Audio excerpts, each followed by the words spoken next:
Tu ne sais pas que tu es un champion parce que tu n'as jamais essayé. Réfléchis autrement. Change d'angle. Tu verras les choses autrement.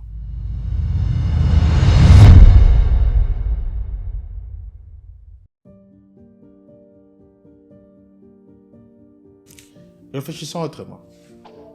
J'ai une question à te poser. Pourquoi tu n'as jamais commencé? Ces projets-là, pourquoi tu n'as jamais commencé?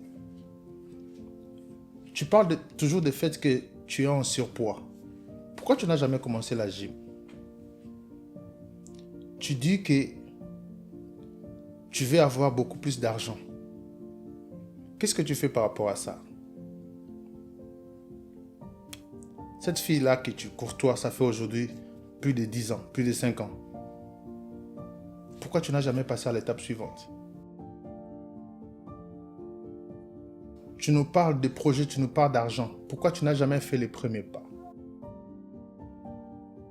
La vie, souvent, ce qui nous bloque, ce n'est pas le fait qu'on n'est pas outillé. Ce sont des schémas psychologiques qu'on s'est tracés dans la tête parce qu'on a peur. Et cette peur-là, c'est une intelligence apprise. C'est quelque chose qu'on a appris avec nos comportements, avec notre environnement. Si tu réfléchis avec moi, tu verras qu'il y a 4 sortes de peurs qui t'empêchent de développer, d'être cette personne-là que Dieu a normalement créée pour nous. L'humanité tout entière attend que tu puisses faire le premier pas. Je vais te poser une question simple. Que penses-tu du fait que si Mark Zuckerberg avait hésité de créer Facebook, comme toi tu hésites aujourd'hui, que serait l'humanité aujourd'hui? On n'aurait pas eu Instagram, on n'aurait pas eu WhatsApp, on n'aurait pas eu Facebook déjà, et puis on n'aurait pas eu la suite qui sont comme le TikTok, l'intelligence artificielle et tout. Si les 2 amis ne s'étaient pas associés pour créer Google, s'ils n'avaient pas osé de prendre le risque d'être différents des autres étudiants, on n'aurait pas Google aujourd'hui. Ce qui veut dire, on n'aurait pas l'intelligence artificielle aujourd'hui. On n'aurait pas ChatGPT aujourd'hui. Toutes les personnes que tu vois faire des choses, devenir des meilleurs de là où ils sont, toi tu vas penser que quoi? Dieu est avec eux? Ils sont les enfants de Dieu? C'est parce qu'ils ont la chance? Ils ont une étoile? Non. Si tu regardes l'histoire de beaucoup d'entre eux, ce sont des personnes qui ont connu des problèmes. Ce sont des personnes qui ont connu des difficultés, qui ont connu des échecs. Je parlais avec un pasteur un jour, il m'a donné une anecdote, je vais partager avec toi. On a posé la question à Thomas Edison. Pourquoi un homme aussi brillant que toi, ça t'a pris 99 fois d'échecs pour créer l'ampoule? Tu as échoué 99 fois pour créer l'ampoule. Thomas Edison les a répondu. Je n'ai pas échoué 99 fois. Maintenant là, je connais 99 fois que tu peux faire quelque chose et tu n'auras pas l'ampoule. Je connais 99 formules de ne pas avoir l'ampoule. Et j'ai aussi la recette pour avoir l'ampoule. C'est normal d'échouer. Mais des fois, nous, parce que surtout dans notre culture africaine, nous pensons que quand tu fais quelque chose, tu devais de moment avoir les résultats positifs. Et ça, c'est ce qui nous bloque. Je vais partager avec toi aujourd'hui 4 sortes de peurs. Il y a la peur du regard des autres, la peur de l'échec, la peur des réussites même, et la peur d'être différent. Tu as peur de commencer parce que tu te dis, qu'est-ce qu'ils diront de moi? Qu'est-ce que les autres diront de moi? En Afrique, on a cette culture d'aimer d'échouer ensemble, que de réussir individuellement, que d'être différent dans la réussite. Voilà pourquoi même quand quelqu'un réussit, on a tendance à le tirer vers le bas, parce que ce n'est pas dans notre culture.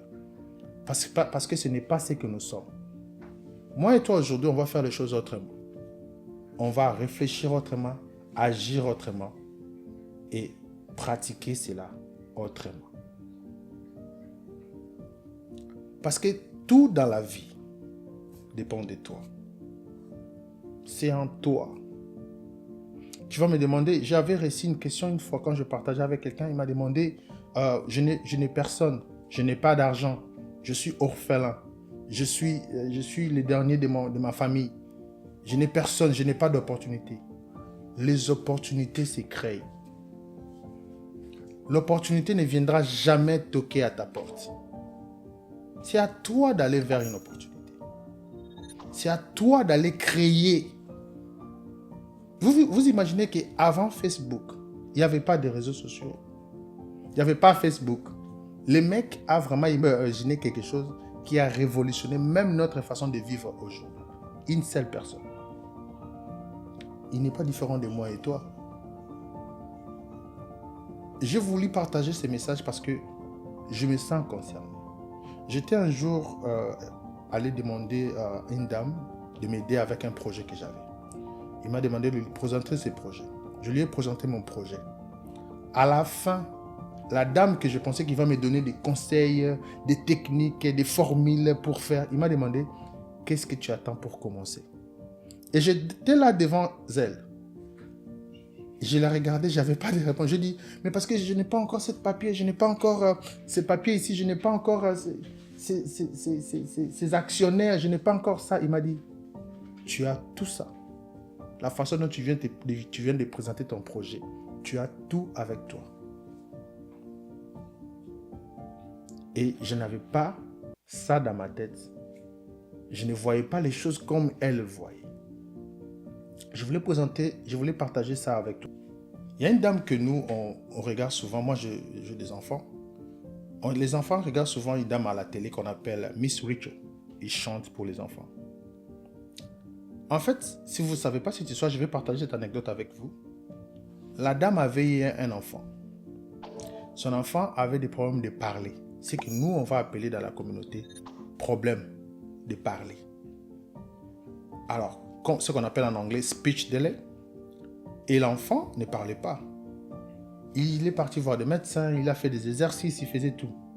Mais il avait compris que son enfant avait ce qu'on appelle un mémoire visuel. C'est-à-dire, il comprenait avec la vie, avec les images, des vidéos. Alors lui, elle et son mari, ils ont commencé à faire des vidéos pour l'enfant. Et ça a aidé l'enfant à parler. On a quitté d'un problème à une opportunité. Ils ont créé une chaîne YouTube. Ils ont commencé à chanter des enfants, des chansons des écoles maternelles. Aujourd'hui, nous tous nous connaissons Miss Rachel. Regarde ce vie sur YouTube. Regarde ce qu'il amasse comme argent. Regarde l'importance qu'il a dans la vie des enfants. Regarde la reconnaissance qu'il a eu après dans la communauté américaine, dans la communauté des enfants qui ont des problèmes des autistes de parler. Il a transformé son problème à la maison, son propre enfant, à une opportunité de découvrir et de faire découvrir au monde entier ce qu'elle était capable de faire. Je t'ai toujours dit, ces problèmes-là que tu considères comme un problème, si tu changes d'angle, tu verras ça autrement. J'aime bien quand on était à Kinshasa, il y avait des coiffeurs. Ils nous coiffaient. Et après avoir été coiffé, tu vas remarquer qu'avant qu'il finisse, il va reculer pour regarder encore ta tête. Pour regarder ce que les autres vont voir. C'est lui l'artiste. Il sait ce qu'il a fait. Mais des fois, il recule pour voir. Change d'angle. Change un peu ta manière de voir. Vois autrement. Les problèmes que tu vois, c'est en fait des opportunités. Des choses que tu vois aujourd'hui comme des montagnes, c'est en fait des opportunités. Quand j'étais à Amazon, ils avaient une drôle façon de présenter les problèmes. J'étais superviseur à Amazon, alors j'ai courtoyé les managers, même les ops managers. Quand on était en réunion, ils appelaient les problèmes des opportunités. Quand par exemple tu dis qu'on a tel problème, il y a 4 personnes qui ont call off aujourd'hui et tout. Ils disent, c'est une opportunité pour toi de nous montrer ce que tu es capable de faire quand tu es en situation délicate. Ils appelaient les problèmes des opportunités. Et je pensais que c'était quelque chose seulement pour Amazon. J'ai changé de travail, je travaillais maintenant pour HealthPoint. Et un jour, j'étais dans le réunion des commissions des conseils de réunion, commission exécutive. Et ils ont dit, on va parler des opportunités qu'on a connues cette année. Et moi, j'étais là, j'étais assis, j'attendais les opportunités. En fait, tout ce qu'ils ont listé, c'est que moi, j'aurais appelé des problèmes, des difficultés. Dans leur mentalité, ils appelaient ces difficultés, ces blocages, ces montagnes, des opportunités. Parce qu'en réalité, l'homme se découvre après les obstacles. C'est là que tu connais tes vraies limites. C'est après les difficultés que tu connais ta vraie force. Et je comprends avec recul que voilà pourquoi Dieu appelait Gédéon vaillant héros. Parce que Gédéon, en fait, lui, il ne savait pas qu'il était un vaillant héros. Parce qu'il n'a jamais combattu. Parce que tu n'as jamais essayé.